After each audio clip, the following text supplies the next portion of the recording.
Welcome back to Trans Literature. I'm Dr. Baikovsky, and today we're reading Dreadnought. Dreadnought imagines a world in which there's a variety of different superpowers and superheroes out there, as well as a number of villains, and is in the origin story for a new transgender superhero, Danny, who witnesses the death of Dreadnought, one of the sort of Superman, Wonder Woman type heroes in their universe. And Dreadnought passes along their power to Danny upon their death. And in particular, in Danny's case, as an expression of their perfected humanity, it incorporates a medical transition in the process because Danny is a transgender woman.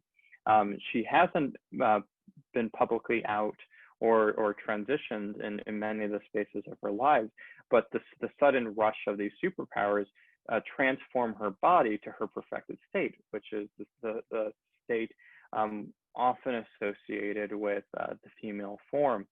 This conflict, which results from the sudden transition, brings about stress and a degree of grief and even certainly transphobia in her friends and her family and her school, as they begin to question who she really is. They grieve the loss of who they thought of their son, because that person can't be found, and challenge Danny's authentic self, which takes the experience that many trans people have when they begin to transition and takes it to a supernatural level. So while Danny's facing this social and personal crisis, she's also dealing with this crisis of supervillainy in her town, and having to try and find allies very quickly, find her place amidst the superhero community. And there's secret motives and secret machinations going on there that results in quite the climactic battle at the end, which reshapes Danny's life and the world around her. It's also the first book in a series. This is called Nemesis Book 1.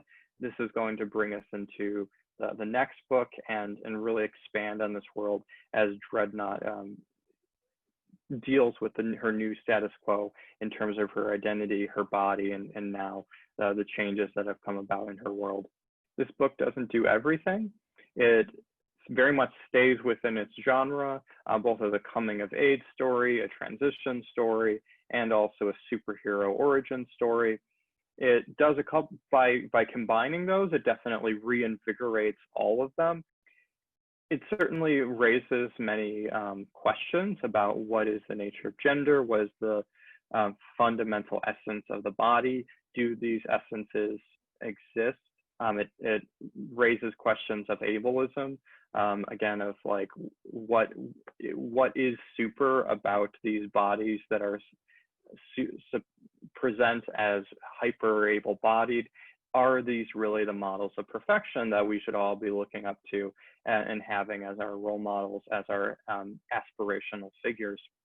On my scale of 1 to 5, I would give this a 3.9. This is definitely up there in terms of fiction I would recommend to young adults, people who are looking to go beyond the nonfiction memoir pieces. So those are my thoughts. Type in yours down below.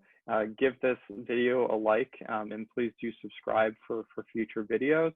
Let me know what you're reading and what you would like to have me review next. In the meanwhile, keep on reading. Take care.